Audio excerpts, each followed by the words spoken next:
In this video I want to show you the mindset of Taylor Swift, how a country girl can become the industry leader. Because it's not just talent and good songwriting, it's something else.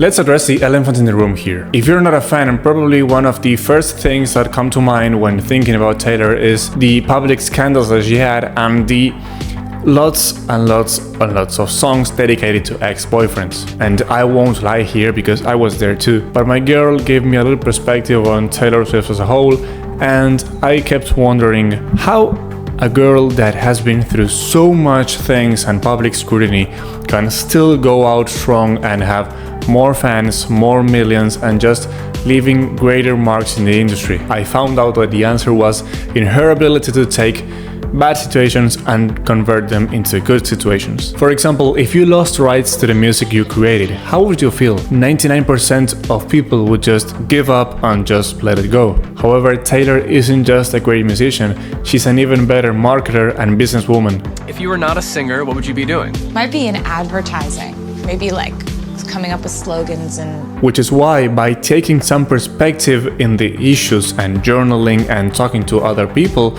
she came up with probably the best solution to this, that was to re-record the albums and bringing the famous Taylor's version. And it's truly important in life to avoid reacting to the things that happen to you. Reactions are emotional and they do not serve at all in the long run, which is why I find it really useful taking a step back, talking to people about the issue, journaling about it, and just thinking about how you can turn about the situation and bring some good things into your life. In this kind of moments, when you take a step back, you can truly understand and search for alternatives that are the best for your case. And Taylor was also really smart about the situation because she didn't just re-record everything because only the true fans would listen to those albums, but instead she gave them the additional benefit of listening to unreleased songs, the famous From the Vault. My dad always told me that the faster I adapted, the better. In this case, we have to combine adaptability with speed. So here's a little framework I like to use in this kind of situations. Shit happens.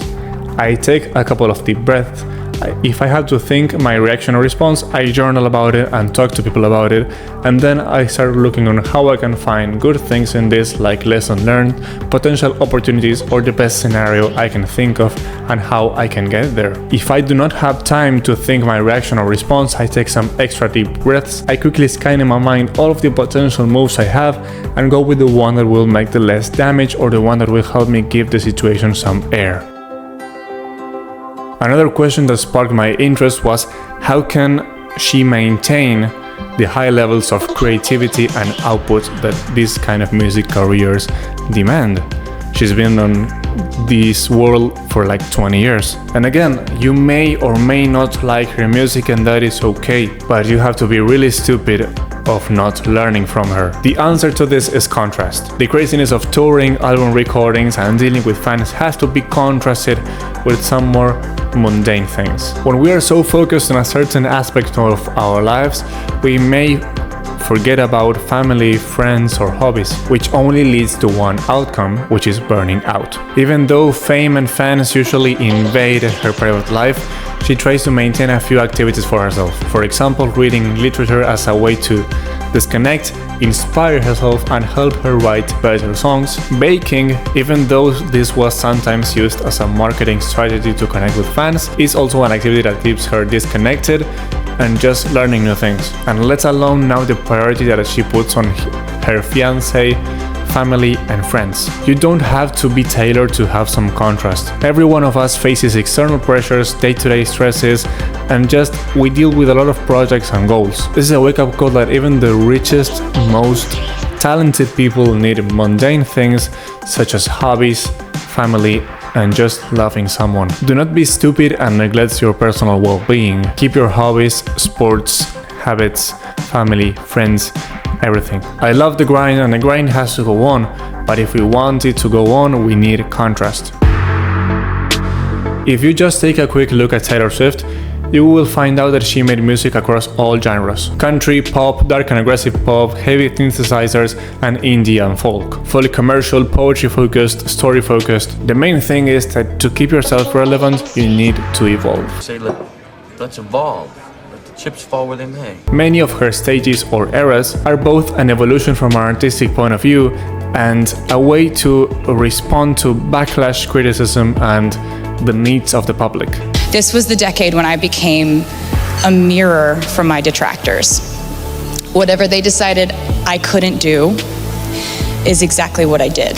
The good innocent girl she portrayed in her first album was the cage that people put her in. Like, she won't move from country music, so she developed a pop album and crushed it there.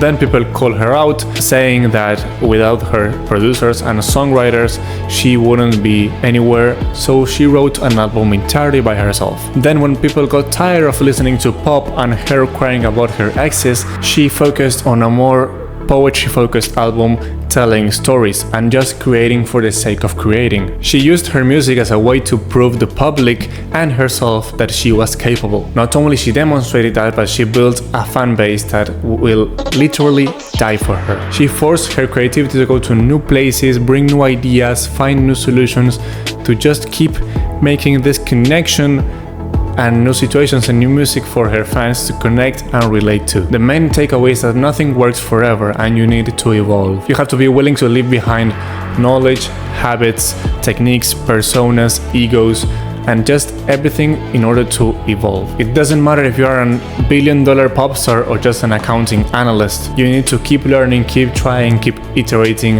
and just keep finding new things to be better at. Because if not, the market just goes past you. There is always more to learn, and now with AI, the Winners Project, and just creators, it's easier than ever to curate knowledge. Taylor knows this very well because there is a new generation of female artists that are bringing new sounds and new styles to the game, and that can't leave her irrelevant as time passes by. So that's why she needs to keep evolving and keep iterating to stay on top. The key things for you to take away are adaptability, balance, and evolution. If not, you may become a one-hit wonder, and I do not want that for you.